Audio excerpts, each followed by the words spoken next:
Assalamualaikum warahmatullahi wabarakatuh.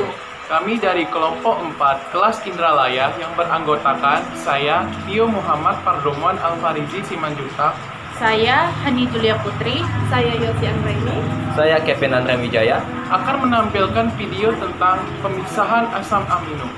Berikut videonya. Baiklah, judul pada materi kali ini yaitu pemisahan asam amino. Selanjutnya adalah tujuan. Tujuan dari pembelajaran ini ialah mahasiswa mampu menerapkan pemikiran logis, kritis, sistematis, inovatif dalam konteks peranan asam amino dalam kehidupan sehari-hari. Selanjutnya adalah pemaparan materi. Elektroforesis kertas adalah jenis elektroforesis yang terdiri dari kertas sebagai fase diam dan partikel bermuatan yang terlarut sebagai fase gerak, terutama ialah ion-ion kompleks. Pemisahan ini terjadi akibat adanya gradasi konsentrasi sepanjang sistem pemisahan. Pergerakan partikel dalam kertas tergantung pada muatan atau valensi zat terlarut, luas penampang, tegangan yang digunakan, konsentrasi elektrolit, kekuatan ion, pH, viskositas, dan absorpsivitas zat terlarut. Ninhidrin merupakan senyawa kimia yang digunakan untuk mendeteksi gugus amina dalam molekul asam amino.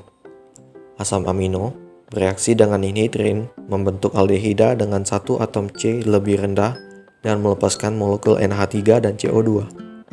Ninhidrin yang telah bereaksi akan membentuk hidrindantin. Kemudian adalah alat dan bahan.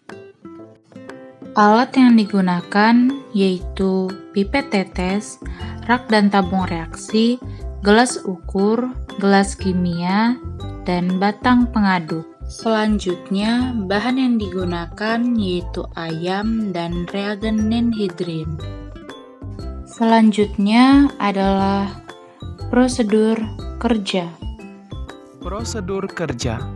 1. Carilah dan pahami materi reaksi asam amino. 2. Temukan bahan makanan yang mengandung asam amino dan dapat dijadikan sampel dalam proyek ini. 3. Amatilah, kemudian videokan sampel yang menjadi objek video. 4. Edit video yang didapat dengan sebaik mungkin.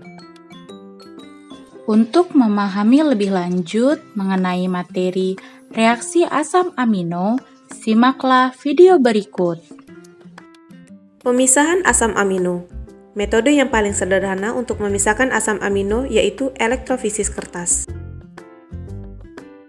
Yaitu dengan cara setetes larutan dari campuran asam amino ditempatkan pada selembar kertas filter yang sudah diberi cairan buffer pada pH yang telah ditentukan. Setelah itu, letakkan kertas di antara lempengan pendingin. Kemudian, di ujung kertas tadi dicelupkan ke dalam kompartemen elektroda. Lalu diberikan medan listrik bertegangan cukup tinggi pada kertas tadi. Medan listrik berkekuatan tinggi yang diberikan pada kertas tersebut memiliki perbedaan nilai pK1 yang menghasilkan pergeseran asam amino menuju daerah yang berlawanan dari asalnya dengan kecepatan tertentu di sepanjang kertas. Penggunaan medan listrik dengan aliran listrik searah memisahkan asam amino berdasarkan medan listrik total pada pH yang dipergunakan. Asam amino bersifat kation pada pH berimigrasi menuju katoda atau kutub negatif. Asam amino yang bersifat anion akan bergerak menuju anoda atau kutub positif, seperti ditunjukkan pada waktu T1. Pada akhir proses T2, kertas dikeringkan, disemprot dengan ninhidrin dan dipanaskan yang memperlihatkan letak asam amino dan diidentifikasikan dengan membandingkan posisi asam amino yang diketahui marker. Selanjutnya, reaksi asam amino. Reaksi asam amino. Berikut adalah reaksi uji ninhidrin. Pertama-tama, ambil sampel ayam yang akan digunakan pada uji ninhidrin. Tambahkan 5 tetes larutan ninhidrin 0,1% ke dalam 3 ml larutan sampel ayam. Panaskan di atas api hingga mendidih. Amati perubahan warna yang terjadi pada sampel.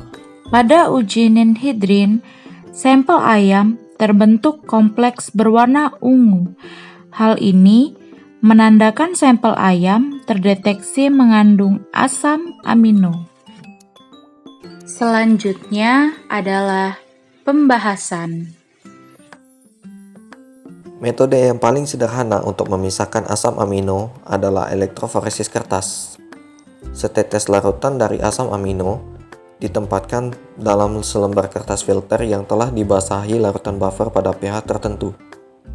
Medan listrik tegangan tinggi diberikan pada kertas tersebut dikarenakan terdapat perbedaan nilai pK. Asam amino akan berimigrasi menuju arah yang berbeda dan pada kecepatan yang berbeda pula di sepanjang kertas. Metode kedua adalah kromatografi penukaran ion. Metode ini merupakan metode yang lazim digunakan untuk memisahkan, mengidentifikasi, dan menghitung jumlah tiap-tiap asam amino dalam suatu campuran. Metode ini memanfaatkan perbedaan dalam asam basah dari asam amino. Pada reaksi ninhidrin yang digunakan untuk menduga adanya kandungan asam amino pada sampel dalam jumlah yang kecil menghasilkan produk berwarna ungu. Selanjutnya, kita masuk ke pembahasan terakhir, yaitu kesimpulan. Uji ninhidrin merupakan uji kualitatif senyawa yang digunakan untuk mendeteksi gugus amina dalam molekul asam amino. Sampel yang digunakan adalah putih telur. Pada hasil pengamatan, sampel putih telur berubah warna menjadi ungu kompleks dikarenakan terdapat adanya gugus amina.